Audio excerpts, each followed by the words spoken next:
The Teliamura Block Congress held a press conference at the Shanti Nagar Congress Bhavan on Tuesday, launching a fierce attack against the State Electricity Corporation over erratic power supply and continuous server failures in the prepaid billing system.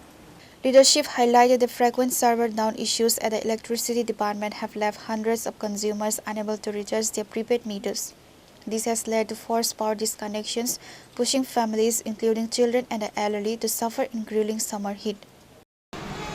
আমাদের বিদ্যুৎ সম্পর্কে আমাদের তেলিয়ামুড়াবাসী প্রচণ্ড অবগত। বিদ্যুৎ দপ্তরের ব্যাপারে তেলিয়ামুড়া মহকুমার সাধারণ জনগণ বিদ্যুৎ নিয়ে প্রচণ্ড নাজেহাল। আমরা দেখছি সারা ত্রিপুরার যে কয়েকদিন পরে পরে বিদ্যুতের বিল বাড়ানো হচ্ছে, স্মার্ট মিটার এবং প্রিপেড মিটার আমরা ভারতীয় জাতীয় কংগ্রেসের পক্ষ থেকে এবং তেলিয়ামুড়া ব্লক কংগ্রেসের পক্ষ থেকে আমরা প্রত্যাহারের দাবি জানাই।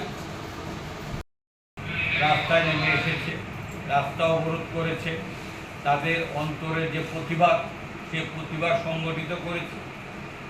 একদিকে কাউন্টার কম, অন্যদিকে অনেক সময় সার্ভার ডাউন থাকে, পাশাপাশি যেখানে লাইন ধরে বিল দিতে হয় সেখানে দাঁড়ানোর অব্যবস্থা, বসার কোনো জায়গা নেই, উপরে কোনো পাখার ব্যবস্থা নেই। এই গরম আবহাওয়ার মাধ্যমে বয়স্ক লোক, মহিলারা, অসুস্থ মানুষ অনেক অসুস্থ হয়ে পড়ে।